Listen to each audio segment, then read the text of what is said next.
Pour commencer, je voudrais vous faire écouter un message vocal.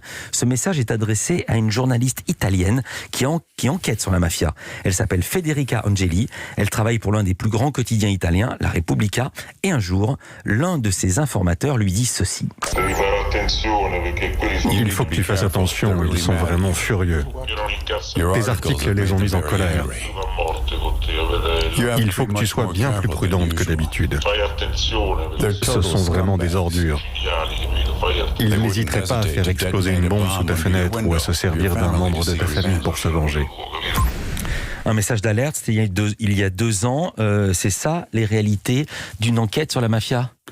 Ça fait froid dans le dos, mais c'est ça, effectivement. Les journalistes italiens sont les mieux placés au monde avec les journalistes mexicains pour dire combien il est extrêmement difficile d'enquêter sur le crime organisé. Comment ils travaillent les Italiens, les chiffres? Combien sont protégés, puisqu'ils sont protégés? C'est ça, il y a le plus célèbre, le plus symbolique, c'est Roberto Saviano, qui vit effectivement sous protection policière. Lui, il avait travaillé sur la mafia plutôt napolitaine. Ouais. Mais il y a un paquet de journalistes italiens qui aujourd'hui ne peuvent plus se déplacer sans une escorte derrière eux. Il y en a un certain nombre qui ont quand même... là, il y a une menace de bombe devant le domicile, mais ça, c'est produit. Et le plus compliqué, si vous voulez, c'est quand vous êtes à la Repubblica, ou dans une grosse structure, dans une grosse rédaction, vous êtes un tout petit peu plus protégé, on va dire. Mais le plus compliqué, je pense, c'est quand même le travail des localiers, ouais. Des journalistes qui sont sur le terrain, dans les Pouilles, sur le territoire de l'Andrangheta ou au fin fond de la Sicile. Parce que là, vous êtes à portée de main, on va dire, des personnes sur lesquelles vous travaillez, des mafieux sur lesquels vous travaillez. Vous pouvez les rencontrer à la boulangerie, vous pouvez les rencontrer, pourquoi pas à la messe si vous y allez, vous pouvez les rencontrer au café ou dans la rue. Et là, cette proximité et le fait d'être justement dans des toutes petites structures locales vous expose terriblement. Quand j'avais fait ce rapport pour Reporters sans frontières, j'avais parlé à un certain nombre de ces journalistes et la plupart persistent, continuent, mais on n'est pas loin de enquêter ou s'exiler, on n'est pas loin de enquêter et mourir. J'avais les chiffres de 2017, 196 journalistes italiens en 2017 ont bénéficié de mesures de protection, dont 10 journalistes protégés 24 heures sur 24 par la police et les forces de l'ordre. Vous en parliez, parmi les journalistes italiens protégés 24 heures sur 24, il y a Roberto Saviano, auteur de plusieurs enquêtes sur la Camorra, la mafia napolitaine. Il s'était honnête avec Gomorrah, le film, il a été menacé à plusieurs reprises, et pourtant, il dit ne jamais avoir eu peur. Exemple, lors d'un rassemblement en 2008, c'était au micro d'Europe 1. Je suis venu pour leur montrer que je n'ai pas peur.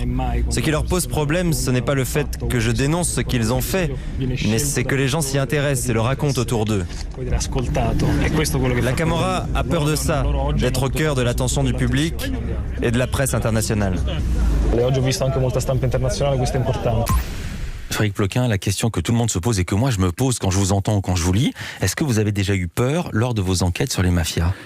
Je vais commencer par vous dire que ce sont des choses, la peur dans ces cas-là de l'enquêteur dont on n'a pas envie de parler à la radio et en public. Je pense que ce sont des choses qu'il faut garder pour soi. Premièrement. Deuxièmement, je voudrais revenir à ces journalistes italiens. Le paradoxe, c'est ça, c'est que les mafias, les organisations mafieuses, les organisations criminelles craignent plus d'une certaine manière un petit article quelque part dans un journal, même sur un petit site internet, qu'une enquête judiciaire. Pour quelle raison ? Parce que ça va beaucoup plus vite. C'est-à-dire qu'à partir du moment où vous pouvez ébranler un empire mafieux installé sur un territoire avec des ramifications. Il faut quand même évoquer ce que c'est que la mafia. On n'a pas ça en France, mais ce sont quand même des voyous qui ont des ramifications au sein même de l'État et donc c'est là ce qui complique encore plus, ce qui expose encore plus le journaliste, c'est qu'à un moment donné, vous n'êtes pas à l'abri du fait que le mafieux va travailler avec un élu local qui lui-même va s'appuyer sur un policier corrompu. Et là vous n'avez plus face à vous simplement quelques voyous éparpillés, comme ça peut être le cas en France, mais des gens qui ont des antennes au cœur de l'État. C'est arrivé à un journaliste slovaque, je me souviens, qui enquêtait sur le détournement par la mafia, par l'Andrangheta, justement en Slovaquie, de détournement des fonds d'aide européenne, qui a été tué parce qu'il enquêtait là-dessus, et on a eu d'énormes soupçons sur le fait que, en fait, les tueurs avaient été probablement renseignés par des personnes qui étaient au cœur de l'appareil d'État. Donc c'est là où la peur peut redoubler. C'est là où il faut prendre des précautions absolument considérables et travailler de manière cryptée en permanence, en réseau, pourquoi pas même de l'étranger quelquefois.